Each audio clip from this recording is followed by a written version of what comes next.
welcome back to the channel, guys. You're so very welcome. If it's your first time here or you haven't subscribed already, please make sure to do so. If you want to support the channel in a different way, you can press the join button beside the subscribe button. The link is also in the description. This gives you access to 2 exclusive videos per month, exclusive badges depending on how long you've been a member, exclusive emojis, and shout out at the end of every video. If you want to support me in a different way, there's a buy me a coffee link in the description as well. No pressure to do any of that, just letting you guys know the options available.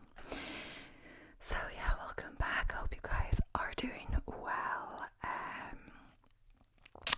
So yeah, today I'm filming another different video, of course, that's why you're here. Just saying that while I do say I take requests, as I mentioned before, requests are optional. I don't have to do them if it's not convenient, etc. Like, I got something about doing visual triggers, and you can't really like order or tell someone when to do a video. As always, like, I kind of pre-film my videos, so what's next up I've already filmed, so it can't be next. Second is that I don't think I really have a good setup to do visual triggers right now. I'm not sure, but I feel like this is very good for a voice, and I do a lot of whispering, talking. They're all talking. I don't really do as much triggers. It's kind of just the microphone situation. I feel like I've seen a few visual triggers videos, and I was looking at some as research to see if it was possible to do. It just seems like this wouldn't work that well, and as well, I have to do the trigger noises, and I have to hold this kind of at the same time. I guess I could do it, but then the trigger wouldn't really be in frame. If I do it would only be on one side, and I just feel like maybe it's me, but I feel like it wouldn't work that well. And a lot of other people that do it have a different kind of mic set up.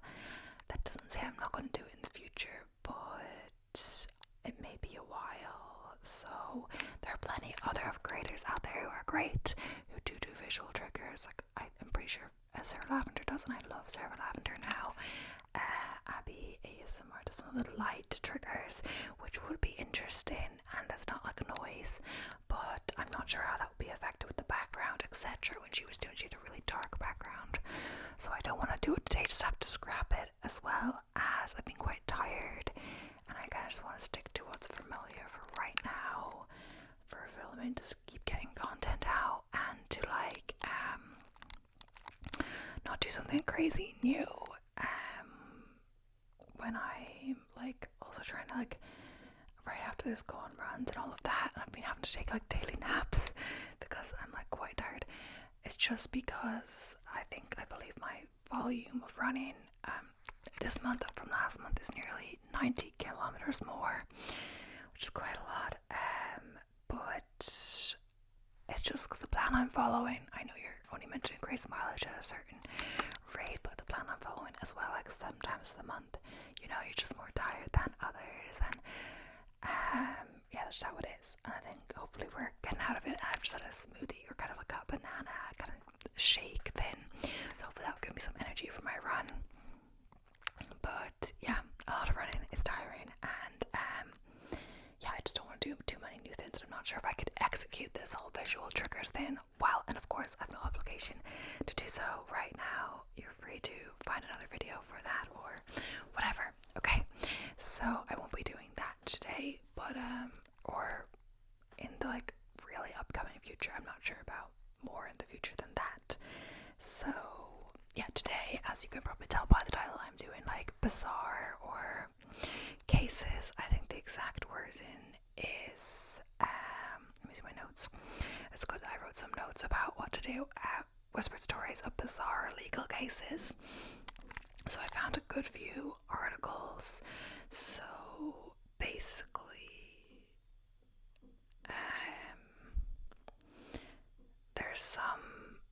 there's weird and wonderful ones, there's bizarre ones, there's all of this, stupid ones. So some of them, I believe, will be cases that people tried to file, but they just got dismissed straight away because there wasn't really a case there. But we're going to start with ones I think have actually had some kind of trial, or some kind of back and forth, or gained popularity, etc. I haven't done that much research into it. So I'm going to start with the ones that it says 10 stupid lawsuits that never should have seen a courtroom.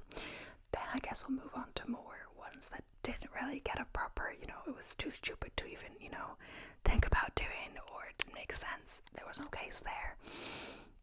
Or we'll do the weird and wonderful ones second, which, there are actual cases that happened as well. So, yeah. So, the description is, we've all heard stories about bizarre lawsuits that make us scratch our heads and wonder, how did this even make it to court? From claims that defy common sense to grievances that could only originate in the most imaginative minds. These lawsuits remind us that truth can be stranger than fiction. So buckle up as we journey through legal history where some plaintiffs turned everyday mishaps into extraordinary legal battle. So, I might say some of these names. Ron Liebig versus McDonald's, a hot coffee spell, and I think I did hear about this. I think that was pretty popular, or some about hot coffee, and yeah. In 1992, Stella Liebeck, a 79-year-old woman, spilled a cup of McDonald's coffee in her lap and suffered third-degree burns that required skin grafts and 2 years of medical treatment. Liebeck offered to settle the case with McDonald's for $20,000 to cover her medical expenses and lost income. McDonald's only offered $800, so the case went to trial. After a week-long trial, the 12-person jury found McDonald's to be 80% at fault for Miss Liebeck's injuries and awarded her $200,000 in compensatory damages and $2.7 million in punitive damages. The trial judge later reduced the punitive damages to $480,000, and the parties settled out of court for an undisclosed amount. McDonald's coffee was found to be dangerously hot at 180 to 190 degrees Fahrenheit, 82.2 to 87.8 degrees Celsius, are more likely to cause serious injury than coffee served at any other establishment. Liebeck's attorney argued that McDonald's coffee was defective. McDonald's admitted that its coffee was not fit for consumption when sold because it causes severe scalds if spilled or drunk. While the case is often criticized as an example of a frivolous lawsuit, it's important to note that Liebeck suffered serious injuries and offered to settle for a reasonable amount before the case went to trial. The case also brought attention to the issue of dangerously hot coffee and led to changes in how restaurants serve coffee to customers. So yeah, important. I guess they're saying stupid in that McDonald's didn't take, her injuries seriously. I guess, she did spill it on herself, but then again, it was too hot in the first place. I'm not sure how hot coffee is meant to be, because I'm assuming this is like a black coffee, so it doesn't have milk, because if it's like a latte, etc., it's much colder because the milk would burn at that high of a temperature. So when we did coffee for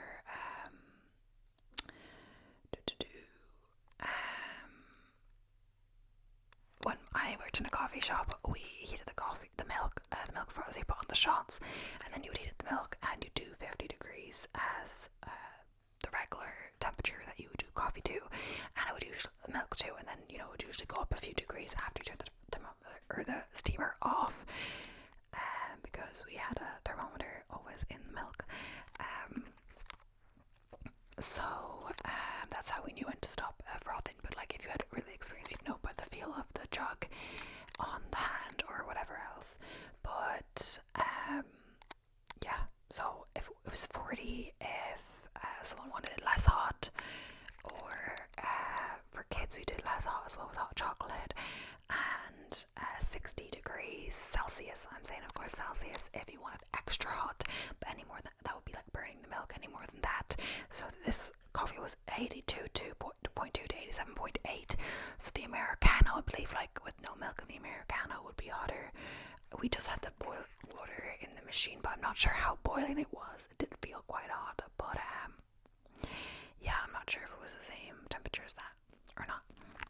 So Dimmick versus Rowley, the hostage holdup. Dimmick versus Rowley is a case that gained national attention attention and was widely regarded as one of the most ridiculous lawsuits in recent history. In September 2009, Jesse Dominic, a convicted kidnapper, broke into the home of Jared and Lindsay Rowley in Topeka, Kansas, while on the run from the police. He was under suspicion for a murder in Colorado. During the following standoff, Dimmick held the Rowleys hostage for several hours before falling asleep.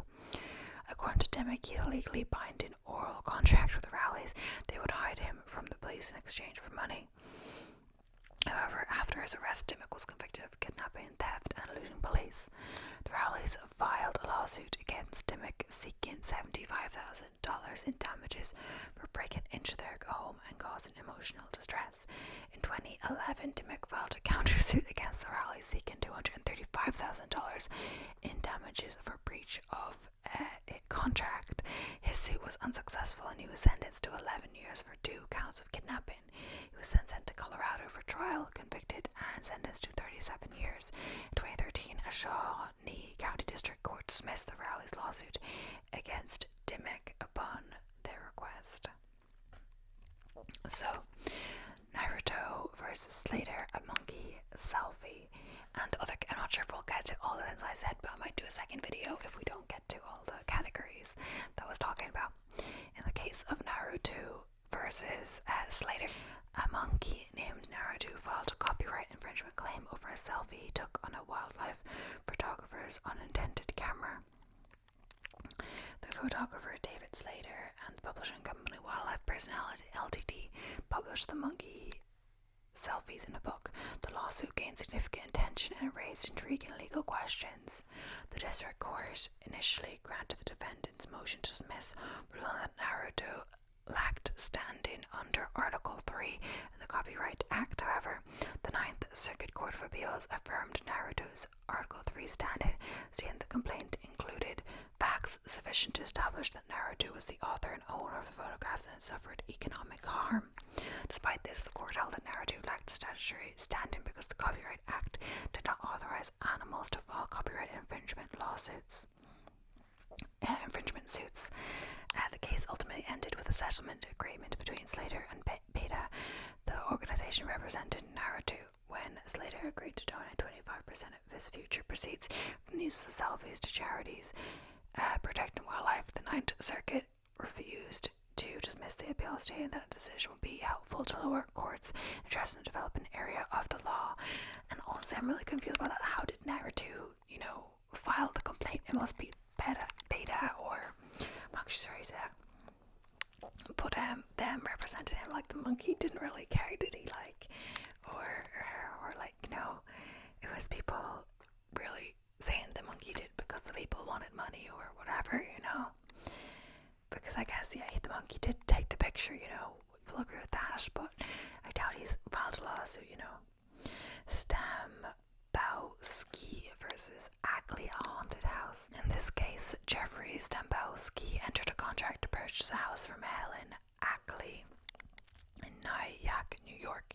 However, after signing the contract, Stambowski discovered the house was allegedly haunted.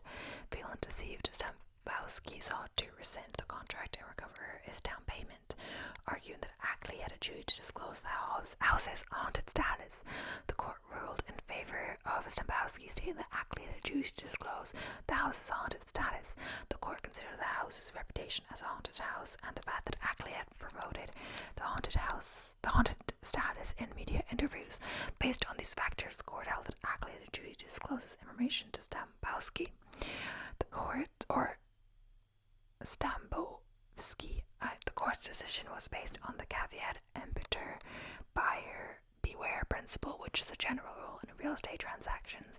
However, the court found the house's haunted status was a unique material fact that could affect the property's value. Therefore, the court held that Ackley had a duty to disclose the information to Stambowski. Vesmar versus Cruz, the worst date. Vesmar versus Cruz in a lawsuit that made headlines in 2017 when a man sued his date for texting during a movie. The plaintiff, Brandon Vesmar, claimed that his date, Crystal Cruz, was texting on her phone during the movie date, which he found distracting. Vesmar asked Cruz to stop texting, but she refused, so he decided to sue her for the cost of the movie ticket, which was $1731. The lawsuit quickly gained attention on social media and news outlets, with many people mocking Vesmar for what they saw as a frivolous lawsuit. A judge eventually dismissed the case and wrote that Vesmar's claim did not meet the minimum threshold for damages required to file a lawsuit in small claims court, but the case continued to generate controversy and debate about the lawsuit's merits and the broader issue of texting in movie theaters. Pearson versus John Dude, where are my pants? So, the case of Pearson versus John, also known as the $54 million pants case, gained international attention and has been an example of frivolous litigation and the need for tort reform in the United States. Roy Pearson, an administrative law judge at the time, sued his local dry cleaning establishment for damages after they allegedly lost his pants. The case went to trial on June 12, 2007, with Pearson representing himself. He argued the dry cleaners had failed to fulfill their same-day service and satisfaction guarantee promises. Ultimately, the Superior Court judge ruled in the favor of the dry cleaners. The case had been widely regarded as a frivolous lawsuit due to its lack of legal or factual support. Pearson's claim for $54 million in damages for a lost pair of pants was considered outrageous and without merit. Pearson versus John symbolized the broader problem of frivolous lawsuits and the potential misuse of the legal system for personal gain. While the case eventually faced significant backlash from the public and legal experts, it underscored the necessity for more stringent regulations surrounding the filing of baseless claims.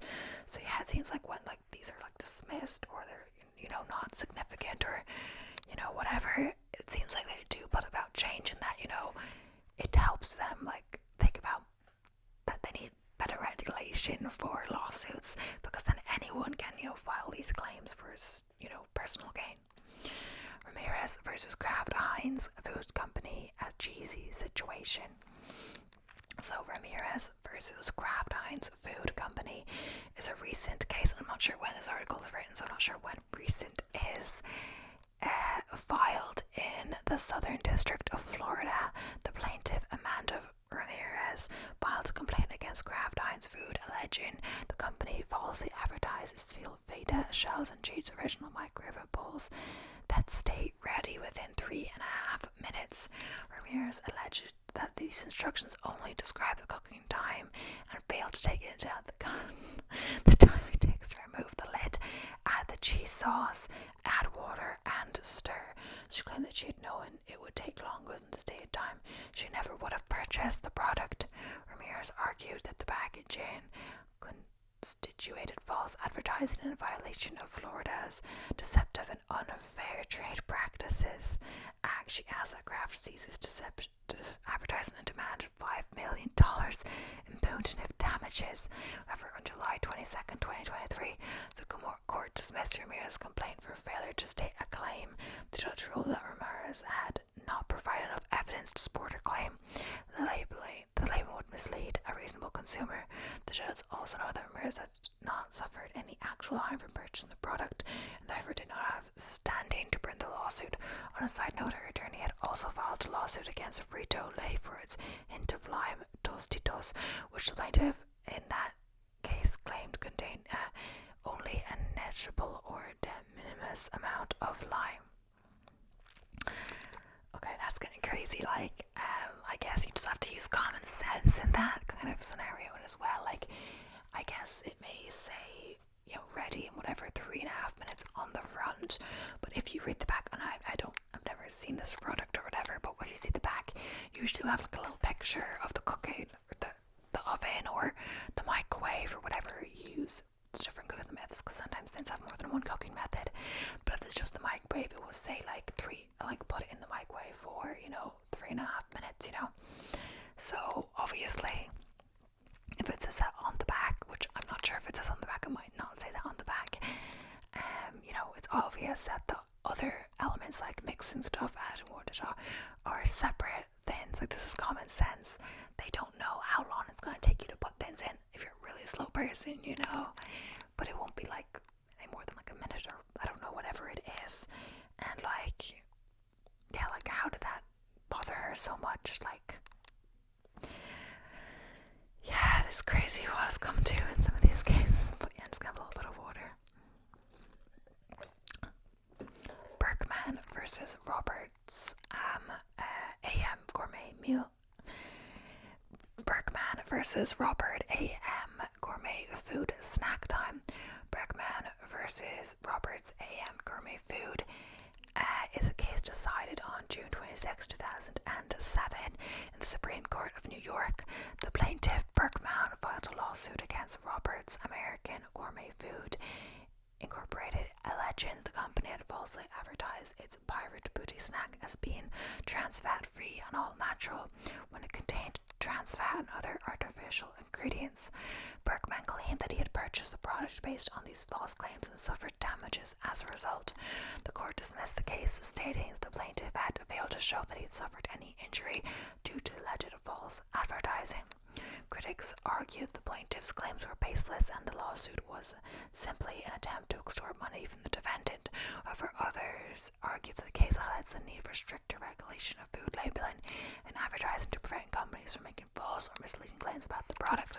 So yeah, in some cases like this that I was saying before, it does help, you know, them needing to have baselines or whatever for, you know, to prevent companies from falsely advertising, which of course is good. But did they really have to do this to get this? That's how they read about change. But we're getting a bit like, a lot of them are getting the same now. It was a bit different at the start, but a lot of these are about like a bit stupid ones are becoming samey. But yeah, STEM versus Tootsie Roll in industrial, it's about quality over quantity. In this peculiar legal battle, the plaintiff, Mr. STEM, alleged that he had suffered emotional distress and physical harm due to Junior Mint's packaging. Stem claimed that he had purchased a box of Junior Mints expecting to find a reasonable amount of mints inside, only to discover that there were, in his view, too few mints in relation to the overall size of the box. He argued that this disparity between packaging size and the candy quantity was misleading and a deceptive business practice. However, the lawsuit's absurdity becomes apparent upon closer inspection. The packaging of Junior Mints has long been recognised for its distinctive design, featuring a substantial box with a clear plastic cover to showcase the enclosed mints. The transparency of the packaging leaves no room for confusion regarding the quantity of mints contained within. Moreover, Stem's claim of emotional distress and physical harm stem from the mint-to-box ratio strain credibility. The case wasted valuable court resources and trivialized the legal system by turning the mundane matter of candy packaging into a baseless courtroom drama. So, Overton versus Anheuser-Busch, a ladies' man. In 1991, Richard Overton filed a lawsuit against Anheuser-Busch, the maker of Bud Light, for $10,000, claiming to have suffered emotional distress, mental injury, and financial loss. Overton alleged that the company's advertising campaign, which featured beautiful women, falsely promised that he would attract such women if he drank their beer. Despite consuming more and more of their beer, Overton's fantasy of having beautiful women fawn over him never became a reality. The Michigan Court of Appeals dismissed Overton's case based on his failure to state a claim upon which relief could be granted. The Overton versus Anheuser-Busch case is often cited as one of the most ridiculous lawsuits ever. The lawsuit may seem frivolous, it highlights the issue of false advertising, the financial harm it can cause consumers. Companies are responsible for ensuring their advertising is truthful and not misleading, and consumers have the right to hold them accountable when they fail to do so. However, in this case, Overton's claim was deemed baseless and dismissed by the court. Yeah, it seems like some of these are like, you know, like some people, you know, shouldn't be able to like file lawsuits like this, you know, because you have to have some common sense, you know. Like, couldn't you think of something better than that? I don't know, honestly. I don't know if we'll get to the other ones, but I'm gonna do to 10 weird and wonderful cases every law student should know about, and we probably won't get through them all because I'm only going to do 40 minutes today. I don't want to keep going for an hour because it just takes longer to edit, and I want to get out for my run, you know. So to make it more approachable, I have a lot of time to batch film, but I've been feeling tired, so I'm trying to do, instead of usually I would do 2 at once, I'm doing 1 video so that it doesn't get too late before I do my workout, you know, eat lunch, all of that. So yeah, we're gonna move on, and if you like this video, please make sure to tell me and I'll do a second one, okay? So Miller versus Jackson. On the face of it, this case doesn't seem that exciting. The Millers moved house next to a cricket pitch and complained about the nuisance of the critics playing and cricket balls landing in their back garden. They went to court to try to prevent cricket being played there. They were turned down. But all the same, the case is one where virtually every law student can quote at least some of the judgment. It opens, quote, "In Summertime Village, cricket is the delight of everyone. Nearly every village has its own cricket field where the young men play and the old women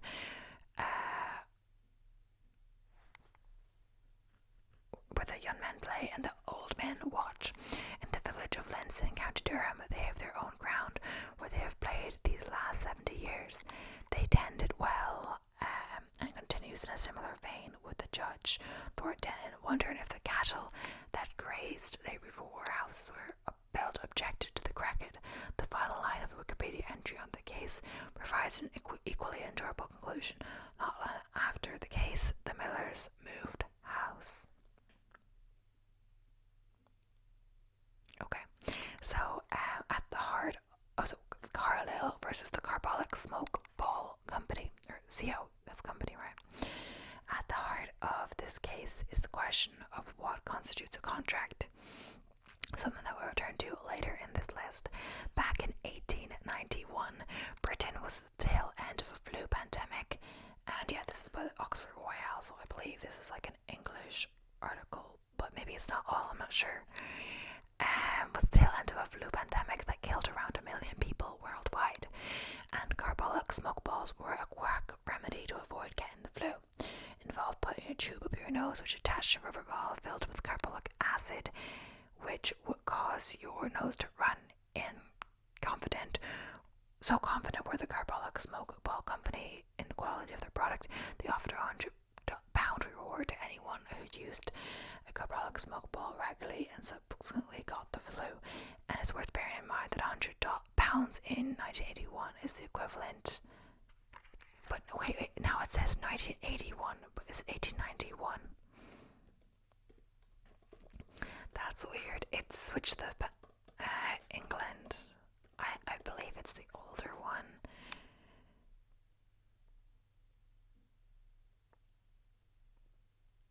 (1918 to 1919). I'm not sure the exact date, but yeah, is equivalent of around £11,500 in today's money. Mrs. Carlisle used the carbolic smoke ball religiously and came down with the flu all the same.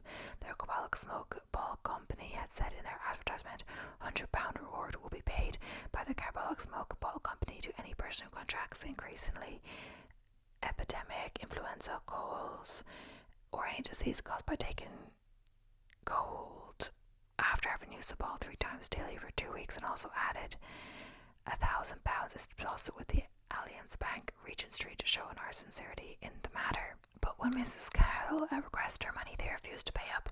The court held that they had entered into a valid contract with Miss Carroll and ordered them to hand over the money, which they did promise. So yeah, it seems, she did use it the amount of times, but yeah. Leonard versus Pepsi Company. In 1999, Pepsi ran an advert in the USA about a points scheme, which a teenager shows up in a Harrier jump jet with the text, "Harrier Fighter, 7 million Pepsi points." An enterprising 21-year-old saw that points could be bought for 10 cents each and sent in a check for $708.50 to gain the required 7 million points. When Pepsi refused to let him claim a jet worth $23 million, he took them to court for breach of contract. Disappointingly, Leonardo's game was rejected on the basis that no one could reasonably take the advert's offers seriously. But the court's observations make for a great source of deadpan humour, with comments such as, "The callow youth featured in the commercial is a highly improbable pilot, one who could barely be trusted with the keys to his parents' car, much less the prize aircraft of the United States Marine Corps." Procter and Gamble versus HM Revenue and Customs.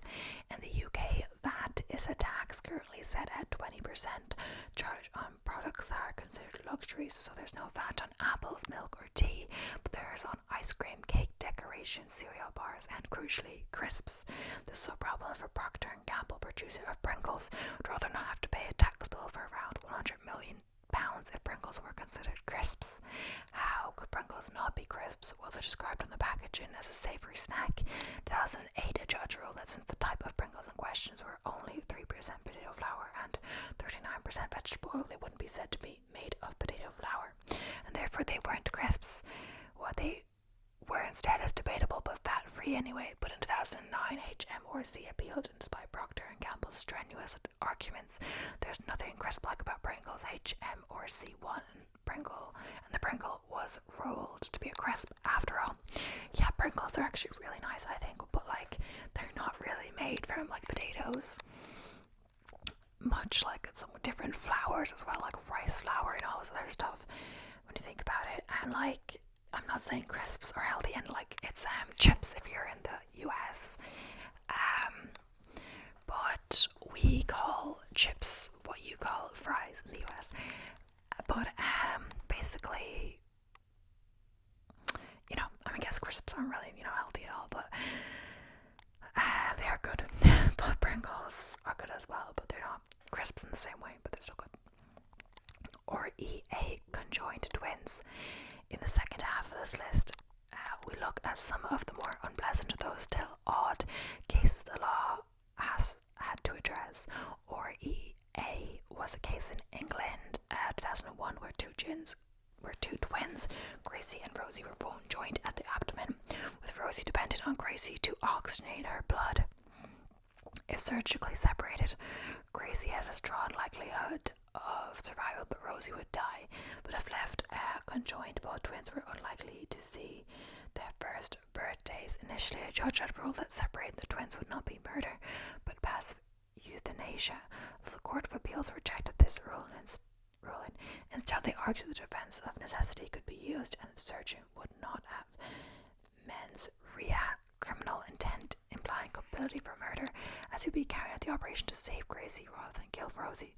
The operation went ahead, and Gracie is now a teenager who aspires to become a doctor herself. Orr versus Dudley and Stevens. Necessity isn't always an adequate defense against murder, and that was vividly shown in the case of Orr versus Dudley and Stevens. In 1884, Tom Dudley, Edwin Stevens, Edmund Brooks, and Richard Parker were shipwrecked and adrift in a lifeboat 700 miles from the nearest land with no fresh water and only 2 tins of turnips to eat. This was on the 5th of July. By the 17th of July, they had eaten the turnips, the entirety of a turtle they had managed to catch, and by 24th of July, Parker had slipped into a coma. Realizing there was no other way to survive, Dudley and Stevens killed Parker, and the 3 remaining men, including Brooks, resorted to cannibalism in order to survive. On the 29th of July, they were rescued. When the case was brought to trial, public opinion was highly sympathetic to Dudley and Stevens to the extent their defense was paid for by public opinion. At the same time, the judiciary wanted established that the necessity was not a defense for murder. The ultimate outcome of the case was something of a compromise. Dudley and Stevens were convicted of murder but sentenced to just 6 months in prison. So Hollywood Silver Fox Farm versus Emmett. If you've ever been irritated by a neighbor who deliberately turned their music up to annoy you, you have the Hollywood Silver Fox Farm to thank for the fact that you're in the right and they're in the wrong.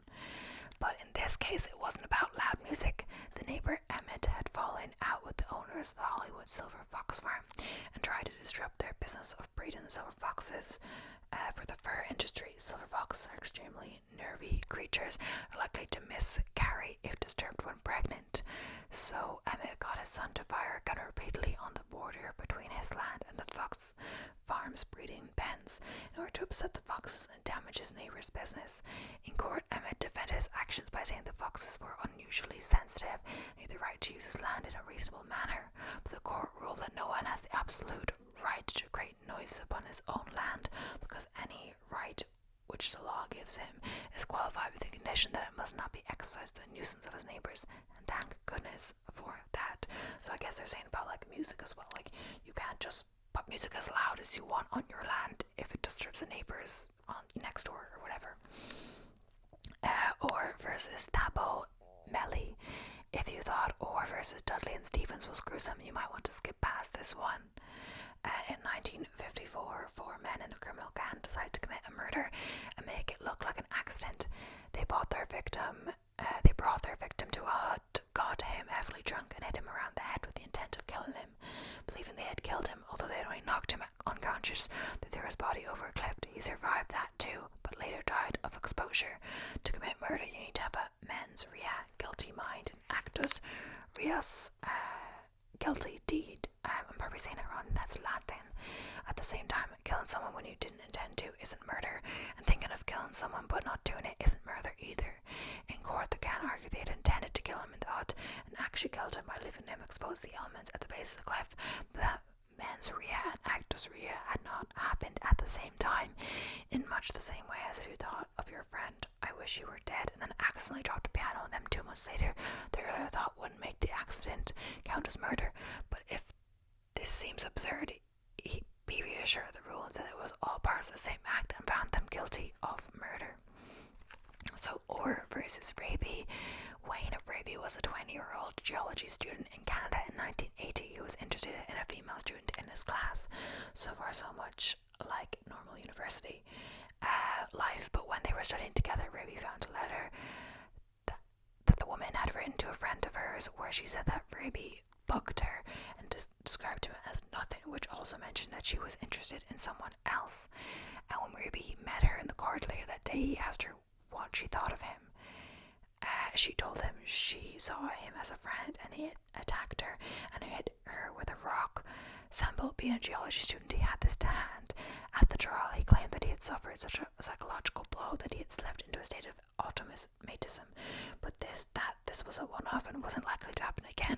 It was non-insane automatism, the court held, and the Supreme Court, following an appeal, agreed that if he had entered a dissociative state, this was inane automatism, requiring psychological treatment, and not insane automatism wouldn't count as a defense, presumably to the relief of fellow geology students everywhere. Brissot and Doohan. In the 1970s, Neville Brissot, an engineer, visited the remote Tory Island off the northwest coast of Ireland and fell so deeply in love with it that he gave up his career to make a film about life there. In 1982, he bought a house on the island, though he then settled down in New Zealand. 10 years later, he received a request to buy the house. The prospective buyer offered just a seventh of the price that Brissot had asked, so he turned the offer down. In 1994, he received a letter from the local council saying that the storm damage had left his house in a dangerous state, which seemed unlikely given its metre-thick stone walls. So he went to visit the island and see. He arrived to find his house had vanished without a trace, and the hotel opposite had extended its car park onto the land where the house had once stood. The disappearance of the house seemed so bizarre that Brissot suffered a mental breakdown. After a law investigation discovered the house had burned down in an arson attack, Brissot took the owner of the hotel, Patrick Doohan, to court. The arson could not be proven to have been carried out by Doohan. Brissot was awarded damages for trespass and interference, as Doohan could be shown to be responsible for removing the remains of the house and had gained from its destruction. In 2013, Brissot said, "The island is lovely. What happened on the island of the house is very sad and has caused lots of problems for me, but at the end of the day, you just have to forgive everybody because you can't hang on to everything." And yeah, that is the end of all the stuff, and it's kind of at the time of the end of this video, so it's good timing. We haven't got onto some of them that never got to court or stuff like that, really. I mean, some of these didn't anyway, but some of the weirder ones or whatever ones, but we will if you want me to another one, or if no one says anything, I might film it next if I have nothing else to do or no more video ideas, or I don't know. Not immediately, but at some point. Yeah, thank you so much for watching. I hope you enjoyed. Please don't forget to subscribe if you haven't already, and I'll be seeing you in the next one. So, bye for now.